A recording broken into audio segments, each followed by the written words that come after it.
So I have reached the venue and it's not too busy this morning, which is probably a good thing because usually the line is really long, but it's really good. Let me take you around.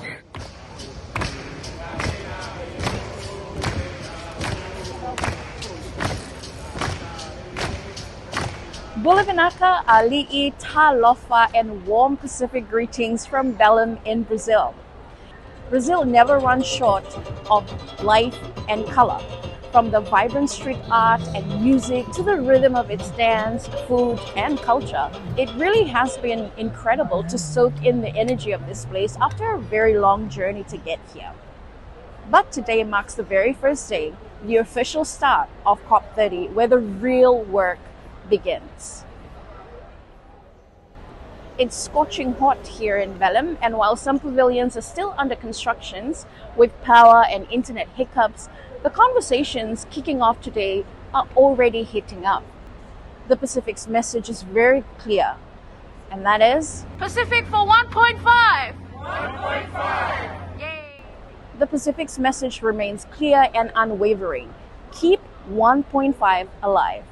At the Ocean Pavilion today, Dr. Pio Manoa, Deputy Director General for the Foreign Fisheries Agency, delivered a very powerful statement. We are here because we want to demonstrate that our people are people of the ocean. We have nothing much, not much land, but a lot of ocean. And you need to know what we are going through. When we look at this particular COP, we want to reiterate the messaging. We need 1.5 to stay alive. We need accessibility to financing, sustainable climate financing to support our governance of our resources. Resources which we have been bestowed with by the international community, not only for our current but our future generations. And the third is, we know that our fisheries are being affected right at this moment. Our fish are going out as our ocean temperatures increase. The fish are going out from our exclusive economic zones onto the high seas. We want to ensure that there are measures in place to address the movement of fish and the losses to our various economies and our people. He was joined by Coral Persisi, Director of Climate Change and Sustainability, who brought heart and urgency to the discussion. So the ocean has been a university, the first university of the Pacific. And it carries a story of clear observation and lived experience. And there is nothing like eyes on the water to tell you how they created our coral systems and how fish, life of the ocean in this, our blue Pacific continent is the blue lung. We are in the green lung right now, but that is the blue lung. It is also the blue food bowl of the world. And the Noah's Ark of a huge percentage of biodiversity on our planet. And because we see that every day, we live it, and we can also see what existentiality really looks like. We're all suffering from climate change, but when you go to a low-lying atoll nation like Kiribati, RMI, Tuvalu, or Tuvalu, you really breathe because you can see they're young people have challenges that we cannot understand. So, my motivation is for those children. We have to do our best for them. While Finau Songo from the Pacific Resilience Facilities underscored why this fight truly matters for our region. In order to work for the Pacific, we need a financial institution. We cannot do it with sovereigns because we're too small. So this is the reality. The future is for financing and scaling financing is one way. Climate financing requires a paradigm shift in terms of how we fundraise money. And so, yes, grants are the base capital for the future. 500 million first, then on to 1.5 billion a year.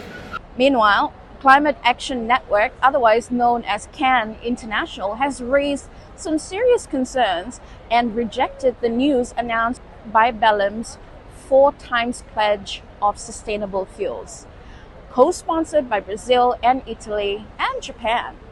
The pledge aims to quadruple the global use of so-called sustainable fuels like hydrogen, biofuels, and synthetic fuels by 2035.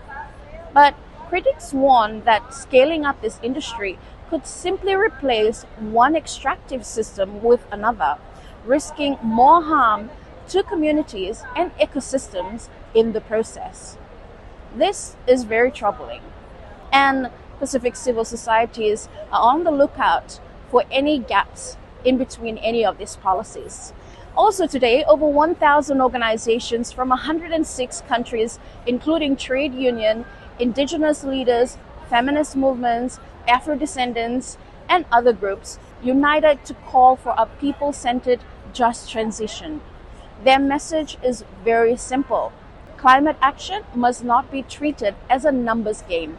It's about lives, justice, and survival.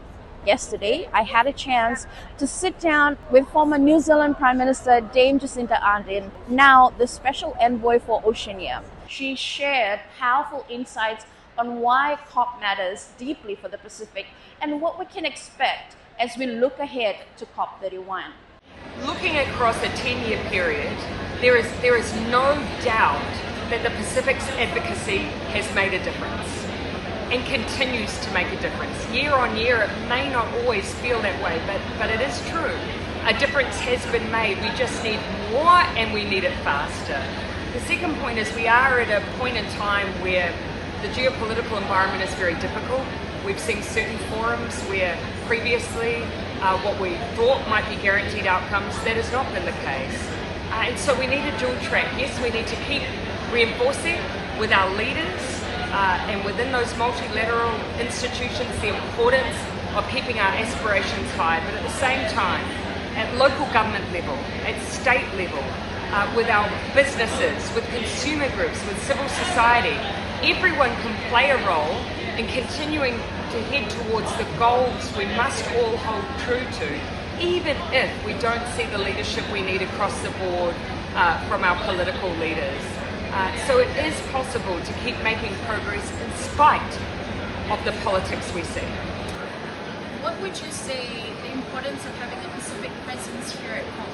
We wouldn't have 1.5 degrees as the core part of the Paris Agreement and the target which we hold other nations to as an obligation if it were not for the Pacific. I believe that very strongly. Yes, these institutions, these events can be frustrating. They can sometimes seem intransigent, but it is so important that the Pacific voice is here, and it makes it even more important that we bring that conversation to our region at COP31. This year's COP is being called the Implementation COP, a time to turn promises into action. Unlike Dubai's Global Stocktake or Azerbaijan's Finance COP, for this year's COP, there's no single theme this time around, which makes it all the more important to see how commitment actually unfold. So stay tuned. I'll be bringing you more updates from the ground here at Belém as Pacific Voices continue to lead with courage, clarity, and conviction. Reporting from COP30 in Belém, I'm Sera Sefeti, your Pacific correspondent for Pacifica TV. Mother Mantap.